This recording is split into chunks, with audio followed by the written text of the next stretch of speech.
and welcome back to my channel, or welcome if you are new here. My name is Jasmine and I vlog and garden and make various videos about fashion and beauty. So welcome if you are new here, thank you for joining me. Today I wanted to share with you my extremely positive and most amazing birth story because I watched loads of these before I gave birth to my first baby, and I felt they really helped me and they put me in a really good mindset and good spirit, and so I really wanted to share my experience and how wonderful it is, or how wonderful it was. So I actually I journal, so I journaled it all in my book because I kind of forgot about it all. So like the time frame and everything was just so, I didn't have any concept of time. As soon as I got into the hospital, time just didn't exist to me. So it was actually my fiance Daniel who kind of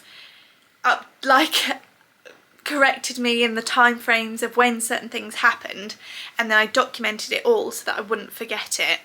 And I feel like I'm now kind of ready to share my story. It was just the most amazing birth. I was really lucky. And actually, before we get into the actual whole birth and labour experience, I want to say that I didn't do any of that birth prep that you'll probably see and read all over social media. So I didn't eat the dates, I didn't drink raspberry leaf tea, I didn't, what else was there? I don't know, I didn't do any of the birth prep. All I did was sort of sit a bit on my birthing ball. My son was actually engaged from about, I don't know, it was quite early on, like 33, 35 weeks, something like that. He was really, he was engaged really early on, so thankfully I didn't have to worry about sort of getting him in position. He was already in a really good position for then when I went into the hospital. But yeah, I didn't do any of that stuff that they say to do online, and I still had the most amazing time. I didn't tear, I didn't have any issues. So take that as you will. Obviously everyone's different. If you feel like you want to do all that stuff to make sure that you have the best experience, then you do that. But for me, I didn't do any of it and I still had a great experience. So I think it's just the luck of the draw, but whether that gets you in a better mind space for doing certain steps or certain things, having a certain routine in the lead up, then you go for it. But this was my experience and I didn't do any of that. So my boy was due Friday the 13th of March. So that came and went, nothing happened, was not showing any signs of coming. And I actually had a midwife appointment on that Friday. And she said, you know, how do you feel about a sweep, you know, to get things going? And I said, I don't really want any intervention. I don't want any interference, if you like. I just want it to happen naturally. I want to give my body the best chance to do what it's meant to do and to do it as naturally as possible. It's my first baby, you know, I just want to experience it as naturally as it's meant to be done. So she was like, yeah, that sounds great. You know, that's the best thing. I would do the same in your shoes. I'll book you in a visit for next week, and then if you change your mind, we can do a sweep then. I was like, okay, great. So that was Friday the 13th, went away, had no issues. She'd had a feel of him, he was still feeling good. My pulse or heart rate was good, his heart rate was good, everything was still really positive, so there was no need for us to intervene. So that was the Friday. The weekend, nothing happened. And then on the Monday afternoon, it was around, I think it was about 4:30 in the afternoon, and I started to get like menstrual cramps. So if you've ever experienced cramping and it's kind of like in your lower back, just like a really bad backache really, but it's just really low in your back and it's achy and just, yeah, like just just dull and irritating, and I knew because I'd done some research that that was a symptom. So I thought, right, something's happening here, we're finally moving along, which I felt such a relief about, because like I said, I didn't want any intervention or any involvement in getting the ball rolling if I could help it. I was open to it. I was very open-minded in the whole thing. I was so relaxed about the whole thing, and yeah, I was just open to anything, but I wanted to give myself the best chance I could. So yeah, Monday afternoon, things were starting to change, I suppose. I still felt the same and nothing had really happened, but I just had these dull aches in my lower back. So I thought, right, okay, I think this is happening.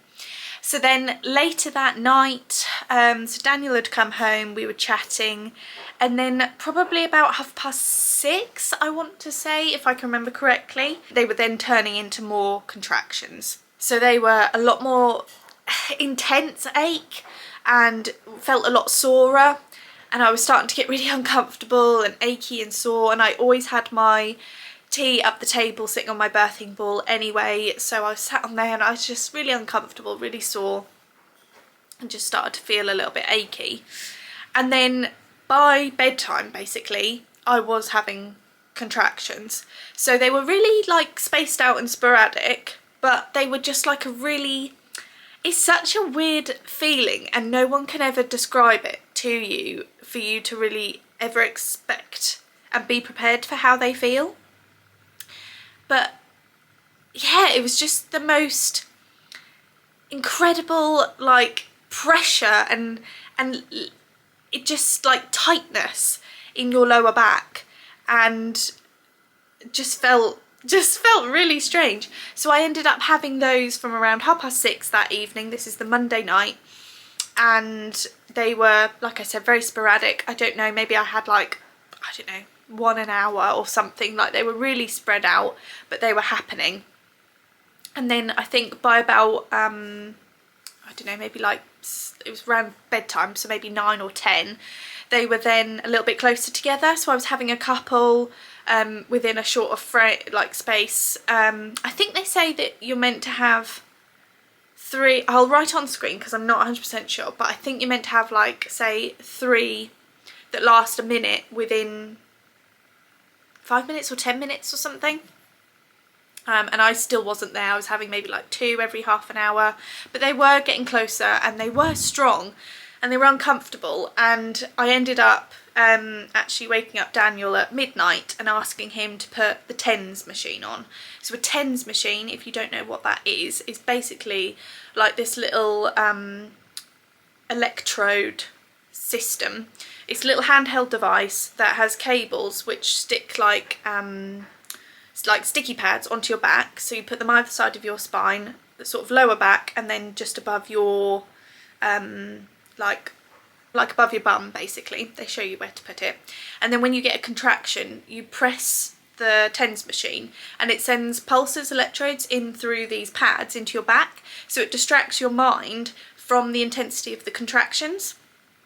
But I just had it on like a low little constant pulsing, and it just felt like a weird like little tickly vibration on my lower back, and I just had that sort of constantly just chilling out there. And then there's like the pulse, it's like a boost button, which then sends it a lot stronger when the height of the contraction happens.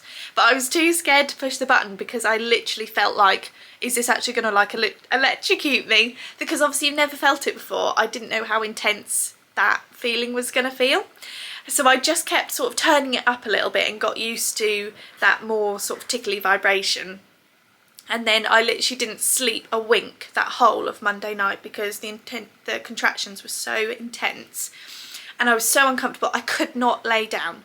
Laying down, whether it was on my side or my back, I was in pain when that contraction happened. It was so uncomfortable to be laying down. So I had to stand all the time.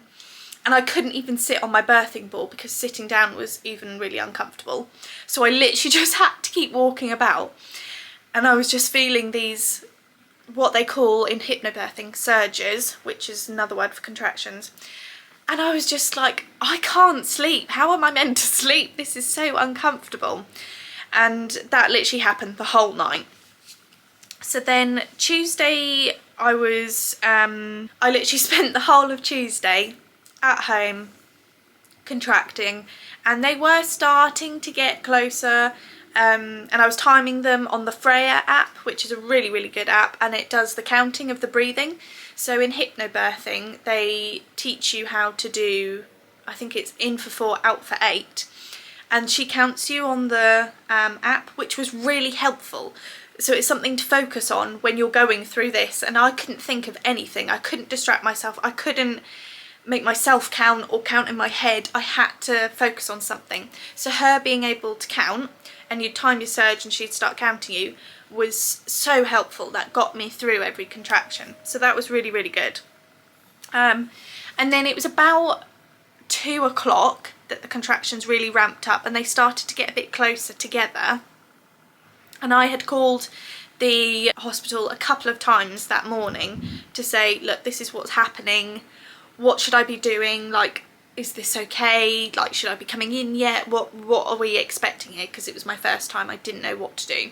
And that's when she was like, well, we need so many contractions for so long within this time period. And once you get there, let us know. You can come in and we can you know, get you set up. And then she said, but obviously if the pain is unmanageable, just call us back. You can come in, you know, and we can figure that out. So I think the first phone call she just told me what to do. The second phone call she said, right, because you've called back again, if you need to come in you can, because you've called in a couple of times. And she was like, you know, you want to labour at home as long as you can because you'll be relaxed. It's the best place you can be. If you're happy doing that, just stay at home and labour as long as you can until the contractions get closer and within that time frame that we wanted. And then I think the third time, I think I called a third time and I said, this is too much, like I think I need to come in. And this was about 3 o'clock in the afternoon, and she was like, yes, just come in, you know, and we'll put you up for the night. So I'd called Daniel and he was on his way home, so he'd come home about 3 o'clock. He got himself ready because he'd just been at work, so he got himself showered and ready, and I was just like pacing around the living room like, it's like trying to get through these contractions because they were taking my breath away and I couldn't talk. Like, I actually did take some clips, which I'll include, of when I was trying to vlog to try and document it, because I thought I wanted some sort of clip of something to document the occasion. Not that I actually really videoed anything, but when the contraction happened, when I was trying to talk, I literally had to just stop and I just had to breathe through it and just get through it. So it is 6:15 on Tuesday the 17th of March and I have had contractions since yesterday afternoon, 4ish, 3:30, 4ish, and they were strong enough at one point to make me sit down and just have a rest, but I still got on and got hobo in and everything was fine. And then they ramped up and intensified.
Intensified around, I want to say maybe 6 o'clock-ish yesterday evening.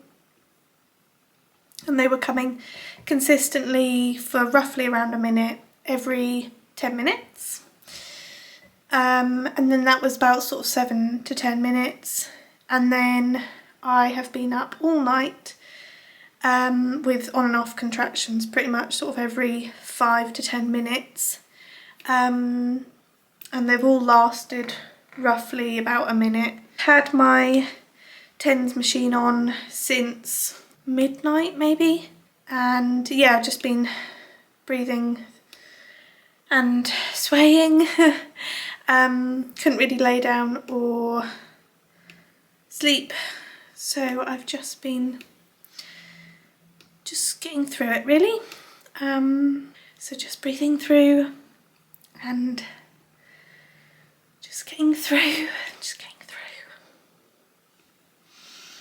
So yeah, once he was ready and I was ready, I already had my bag packed and we were good to go. We got to the hospital about 5:30 and we went into the delivery suite, and I had a midwife check me over. So she checked my heart rate, she checked the baby's heart rate, and she had a feel to make sure that everything was doing okay. And obviously I couldn't lay down because the contractions were too intense, so she was able to do all that while I was stood up, so that was really, really helpful. And I think how crazy it was now that in those moments of every time I had a contraction, I literally just rocked. Like, I pressed my boost, I closed my eyes, I did my breathing, and I just rocked on my feet. And it was such a natural thing to do that I didn't even think about it. And now that I think about it, how strange I must have looked, because I remember when they then took us into the like delivery suite in the other room, I was literally, we were about to go through the doors and a midwife opened the door for me, and the contraction hit and I just had to stop in my tracks, and I grabbed onto Daniel's hand, I boosted to my TENS machine, and I just rocked and breathed. And I thought, what a crazy person I must have looked, standing in that hallway of the hospital with my eyes closed, just rocking randomly. It was so funny. And I remember that when I got in Midwife-led Birthing Unit, which we'll get to, I remember the midwife saying, oh, you just want to like rock with you because you can't help it. It was so rhythmic. And I was just in the zone. And there was no like screaming or shouting, you know, you see like people being like "Rrr" when they're through this contraction. It wasn't. I was quiet and I just breathed and I just relaxed and just let it, you've just got to let it go through. You can't fight it. You can't you just have to let it go. So yeah, it was really funny. Yeah, so that was happening. So she checked me over. She said, where do you want to give birth? And I said, oh, I really want to be on the midwife-led birthing unit. Is that possible? And she said, oh, I'll go find out if anyone is over there and what the situation is, if there's space. And she came back and said, yes, one of the midwives has got another lady there and she's able to take you in as well. So I'll take you over there and we'll get you settled in for the night. So we walked over there, and that's when I had this surge in the middle of the hallway. It's really funny. And we went over there and it was all dark. It was literally pitch black. I mean, this was like I said, it was about 5:30, maybe 6 o'clock at this point, and it was dark in the hospital, which was really weird. And then they took us through into this room, and honestly, I'll put some pictures in, it was the most magical thing I've ever walked into. And because I'd set my hopes, that was the only thing that I'd set my hopes on, in that I wanted to give birth on the MLBU, because I knew that it could be such a relaxing experience for both me and Daniel. And I didn't quite cry, but I had tears in my eyes, and I felt so emotional and so in awe of this most magical space that we had just been welcomed into. There was lights all over the ceiling. It was such a lovely dark room because there was just little lamps, and it was just incredible. Like, I literally can't explain to you how amazing it felt to be there and to be in such a relaxing environment. It was just incredible. So we got in there, I think Daniel went down and got our bags.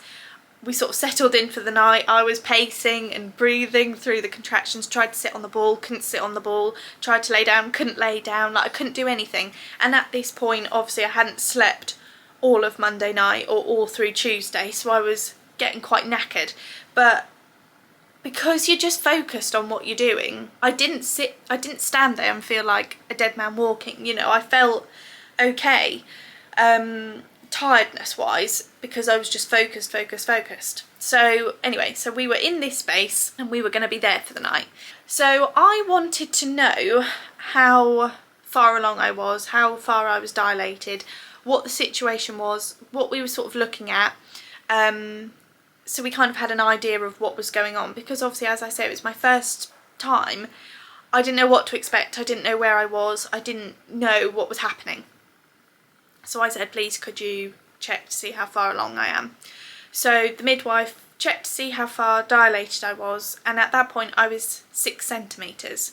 So both that midwife and the midwife who I'd met on the delivery suite was like, wow, you've done so well to contract at home this long without coming to see us already. So they were really impressed with me, and I was really impressed myself that I'd gone that long at home and I'd done that. So I was really pleased that I was able to do that, and yeah, really happy. So I was 6 centimetres. You need to be basically 10 centimetres when the baby's then on its way. So 6 centimetres, we were getting there. So right, we knew what was happening, how far along, where we were with things, so I just kept on breathing through the contractions and just keep on going. And honestly, the midwives were so lovely.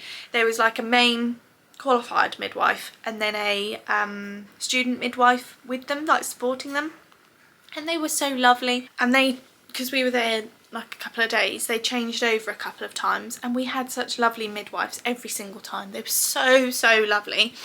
So yeah, so this was a Tuesday night at this point, and I was just having paracetamol, just using my TENS machine and just breathing through basically. So then we'd got to like late Tuesday night, early Wednesday morning, so like early hours, about 4 o'clock in the morning I think probably it was, when I was just like, actually I feel like I really need something else now. Like the TENS machine, paracetamol isn't quite cutting it. I need a little bit something else.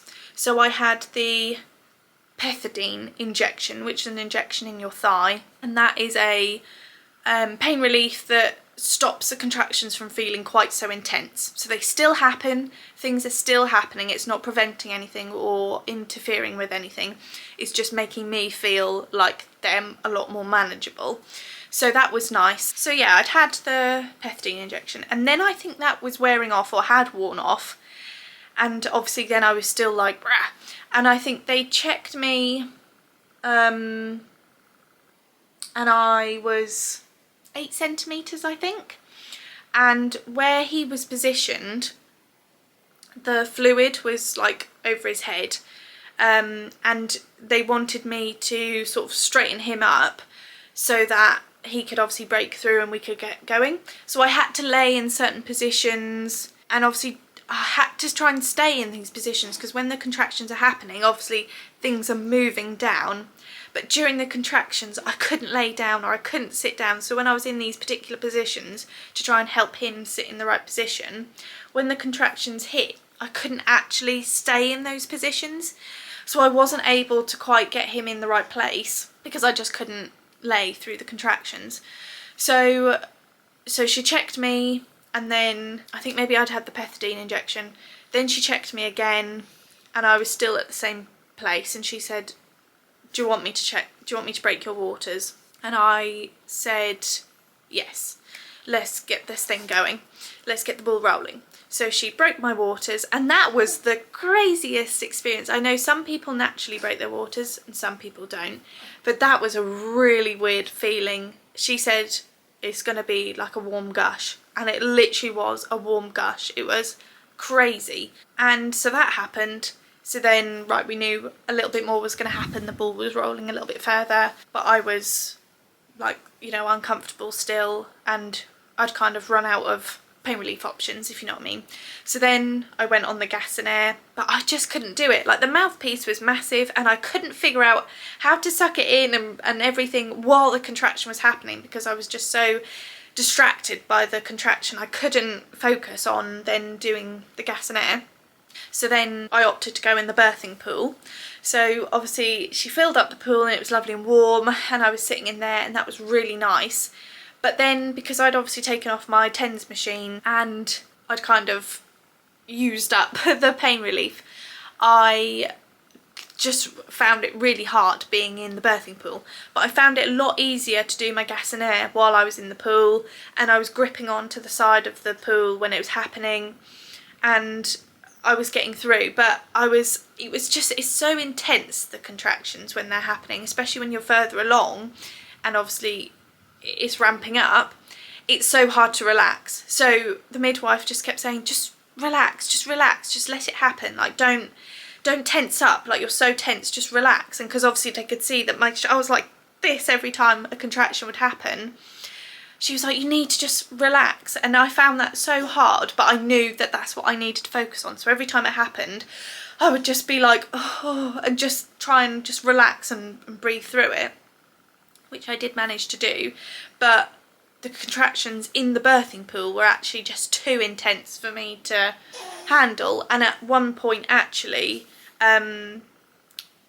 unbeknown to me that was actually what was happening, I feel like he's coming. Like, I feel like I'm pushing the baby down. With the contractions, I felt like I was what they refer to as bearing down. And it was, you know, I was pushing and squeezing down.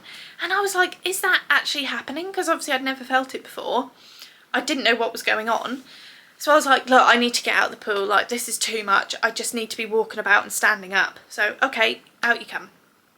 So obviously I got out. I got dry, and I put on my night dress that I wanted to give birth in. And I was walking about, and I just felt like, I was like, I don't know, I feel like I need to have a poo. They always say that giving birth feels like you're having the biggest poo of your life. And I was like, I know that that's what that is feeling like right now, but I feel like I'm actually going to go to the toilet. So I said, look, I need to go to the toilet.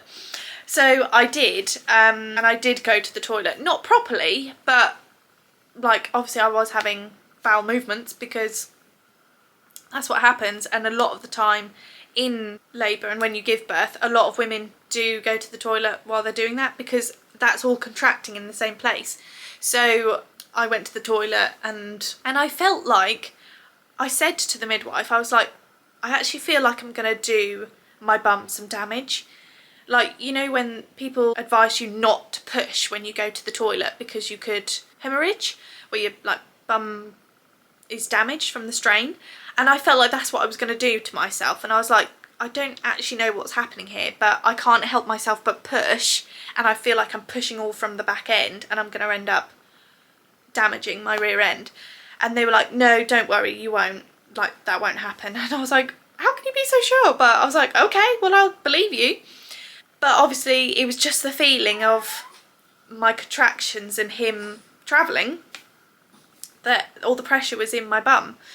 So anyway, so I remember now, and I heard, but obviously I was so in my own bubble, that the midwife had whispered to Daniel and said, is she pushing? And he was like, yeah, I think she is. And then that's when, like, okay, right, let's rally round. And they were getting ready and they were preparing, and I thought like, oh, okay, what's happening? But I could feel myself bearing down, and I could feel him starting to travel down. And this was probably around, I don't know, 9 o'clock in the morning. So this was now Wednesday morning, that obviously I'd laboured throughout that time at various time frames. You know, things had happened between that pethidine injection and then being in the pool for a few hours, and then just all that sort of happening. So then, yeah, about, say like 9ish, I then sort of started like bearing down. And I remember thinking like, I'm sure this is the baby coming down. Like, do they know that I'm about to give birth? And then that's when I got out, and it felt really intense, and she'd asked Daniel, is she pushing? And yeah. So then I knew that I wanted to stand up and give birth standing up. So I was on the end of the birthing pool, just rocking and breathing through these contractions. And the midwife like grabbed me and looked at me and said, she was like, right, we're gonna have a baby. And I was like, okay. And she was like, right, I'm gonna need you to push and to listen and do. And I was like, okay, right. So she's like, right, you know, get this position, stand like this, and yeah, here we go. So I was like, all right, okay. So obviously with every contraction I was pushing, he was coming through, and she was like, Jazmine, I can see his head. And I was like, oh my God. And she was like, right, I'm gonna need you to like not push, just hold him in, because we need to go slow, we need to go slow. And I remember that I never did any perineal massage or anything like that. I didn't want to do that, it kind of creeped me out a bit. And I remember reading that it's recommended that you ask the midwives to do like a hot compress on your perineum when you give birth, but I wasn't even able to think about that at the time, and it wasn't until afterwards that I thought, oh damn, I forgot to ask them to do that. That happened, and then she was like, right, you know, last push, whatever, and then he was there, and I remember being handed him and was like, oh my God, and he was all outstretched, like really stretched out, and I was like, oh my God, and just so like elated and so excited and happy. And because I was stood up, she obviously handed him up to me, and it's so crazy that obviously you had to pass like the head and the shoulders and everything, but I didn't really feel that. Like the only time I really felt him and felt the pressure was when I was having to hold him before he fell out, and yeah, like I didn't even feel that bit, and that bit happened so quick, like he literally just dropped out, and I suppose obviously gravity helped. And so yeah, she passed him to me, and I remember looking over to Daniel because I was like, oh my God, our baby, and he was all like, you know, upset, emotional, whatever, and the student midwife was stood with him and was going, she's okay, she's okay, and I was like, oh. And then obviously the main midwife was like mopping up and doing whatever, and I remember looking, sort of being aware that there was other people and there was a lot of noise, but I was just so engrossed in my little bubble that I just had my little baby, that suddenly the room was honestly filled with about 10 midwives, and I was like, what the heck is going on? Like, but I was still just like, oh, my baby. I was just so excited and happy. And my midwife was like, right, you're losing a lot of blood, we need to get this under control, we need you to lay down, we need to sort the placenta out and get on top of this. And I was like, oh okay.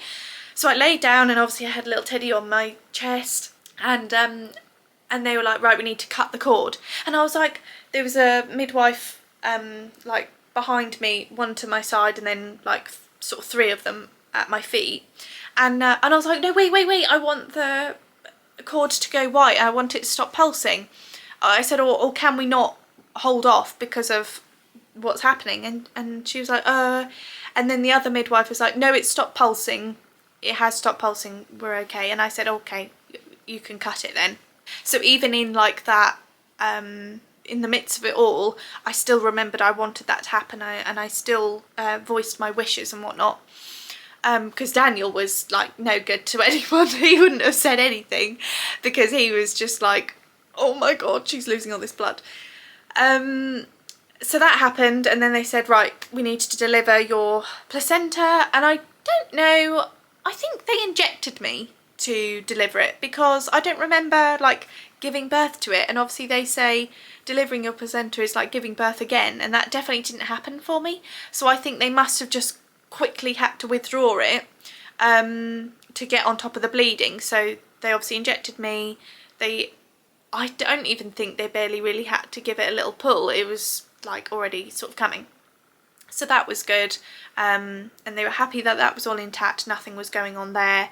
And then my midwife was like, right, I don't think we'll need to give you anything, and I hope we won't, but I want to put a catheter in your hand just so that we can do it. It's an option if we need it.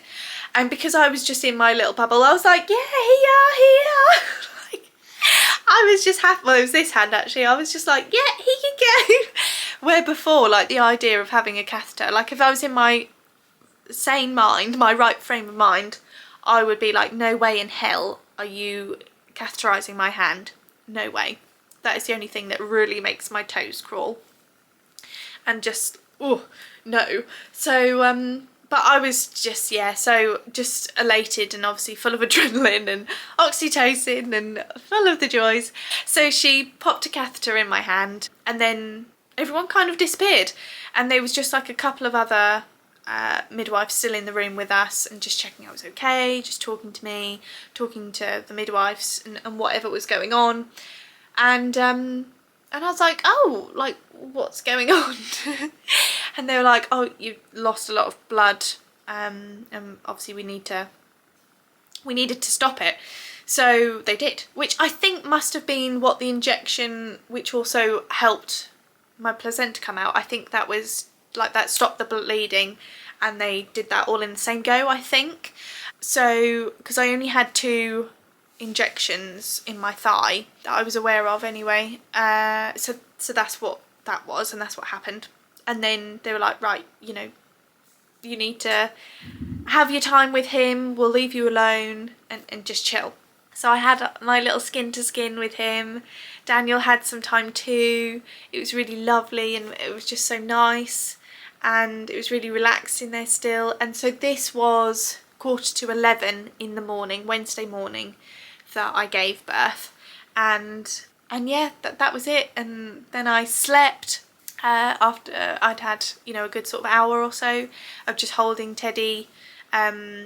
We put him in his little crib and he went to sleep, I went to sleep, and I just finally got some much needed rest, some much needed sleep, because as I say, I hadn't slept for the whole of Monday night and Tuesday night through to Wednesday morning when I gave birth.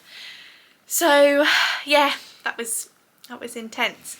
But that is what happened. So it was, I feel like it's a whirlwind now. I mean, obviously it went on for a while because I was admitted at the hospital Tuesday night, and then obviously I gave birth to Teddy the Wednesday morning.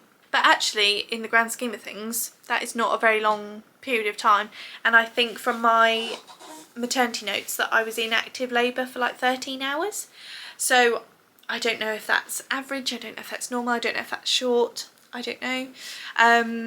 But yeah, I mean, it didn't feel very long at all. And like I say, you just lose all like concept of time when you're in there anyway. So then, yeah, so I'd obviously had him, and then we were lucky enough to stay on the midwife unit right through all of Thursday. And because obviously I had lost all that blood, they wanted to monitor me anyway. And then at some point during Wednesday midday, maybe afternoon, the midwife was like, right, I actually want to give you a drip, like a hormone drip, just to, you know, I'm not quite happy with things, so I want to give it. And I was like, oh, okay. So obviously I already had my catheter in and I was happy, you know, they know the best thing to do, you're in the best hands. And I trusted her entirely. She was so lovely. She was like just amazing. And she also had a young child, and I think she had maybe like a 16-year-old and a young baby, so that was really nice. Like, she was so supportive, and she was like a current mum. I feel like so many women you talk to have had children, you know, years ago, and things change and things aren't the way that they used to be. So it was nice to have someone who really knew what it was like and experienced it the other side, not just being a midwife, was really nice and reassuring. And like I say, she was just so lovely, and so was her other the other midwife that worked with her as well. They were just so lovely, and they were just constantly, the whole time we were there, before I gave birth and the run up, they were constantly coming in and checking in and being like, can we get you anything to eat, anything to drink, like, are you okay? They made sure that I kept drinking. And I think at one point my midwife wasn't happy that I was drinking enough, so she was like, Daniel, you need to make sure that she's drinking.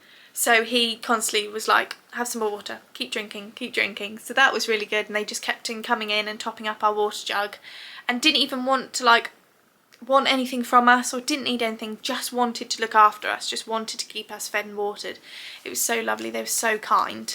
Just had to change the battery, so sorry if the camera's in a slightly different location. But yes, as I was saying, everyone was so nice, and obviously we were then parents.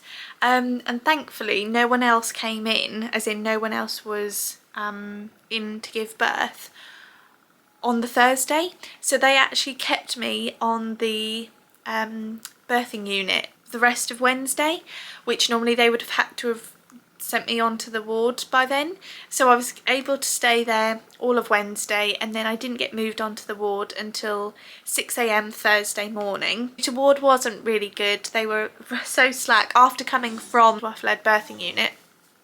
It is crazy how slack they were on the ward, but we had to stay in because they wanted to make sure that Teddy was feeding and that I was happy and I was well, and obviously because I'd lost all that blood they had to sort of keep an eye on me.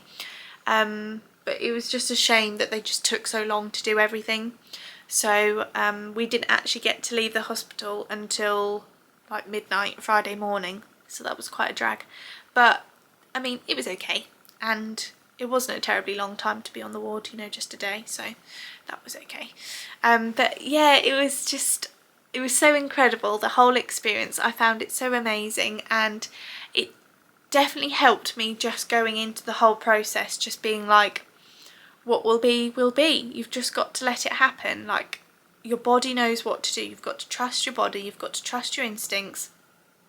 You've also got to trust the hospital staff, that they are also there for your best interest, but also know what you want and what you don't want. Because I knew I didn't want an epidural, I knew I didn't want to be induced, I didn't want XYZ, and that is what I went into the whole process being very open-minded, that if it didn't happen and I had to have XYZ, that is just how it's got to be, and that I didn't keep my hopes up and get my hopes up for a set birthing plan. However, everything did pretty much go to plan and exactly how I wanted it to be. So I was really fortunate in that way, that it was such an amazing experience. But yeah, so that is my birthing story. I hope it makes you feel more positive about going into labour for yourself, and do let me know your birthing experiences and how your labour went. And yeah, I wish you all the best if you are a mum-to-be. And yeah, thank you so much for listening to my birthing story, and I will see you in the next video. Bye.